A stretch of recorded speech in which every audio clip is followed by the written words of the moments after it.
We met this family from Belgium on vacation at Ruzizi Tented Lodge within the savanna-dominated Akagera National Park, situated in a tract of unique dry forest 2 hours east of the Rwandan capital Kigali. This tented lodge is the first of its kind in the country. Joella has been here 3 times and is not about to stop coming. When I come here, it's always different. It's not the same. But all that attracts Joe here was a mere dream 3 years ago, before Akagera National Park was fully opened.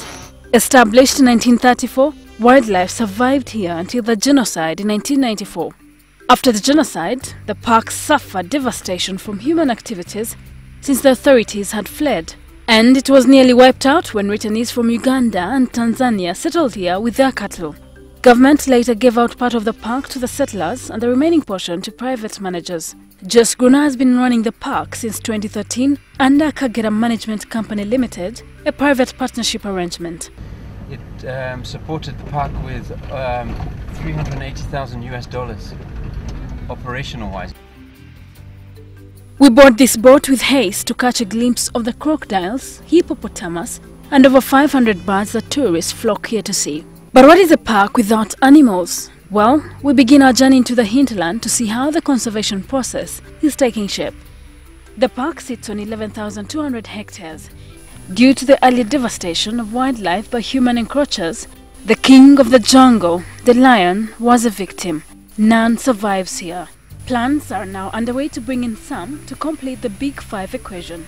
When we're finished with all the conservation work, we'll have the biggest diversity of mammal species within the region. Our first interaction with the animals is with this elephant that tries to charge at us. Yes! No, we're okay.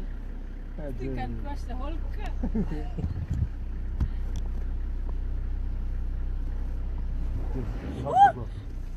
The restoration of Akagera National Park and the privatization of its management is part of the grand plan by Rwanda's tourism ministry to have a variety of tourist attractions in the country. The plans within the vision, our Vision 2020, which is to reach middle income status by the year 2020, is to have tourism contribute about 25% to the national budget. So the investments that are being made now are to ensure that that contribution is achieved.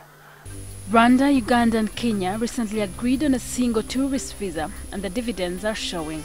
We're also coming up with a product line that will encompass the 3 countries. So a tourist would know, if I have 2 weeks, how do I visit the 3 countries? Rwanda is a landlocked country with 5 volcanoes, 23 lakes and numerous rivers. Unlike Uganda, Rwanda does not have any significant mineral deposits, but the country is using other natural resources like forests and wildlife to change the lives of the people.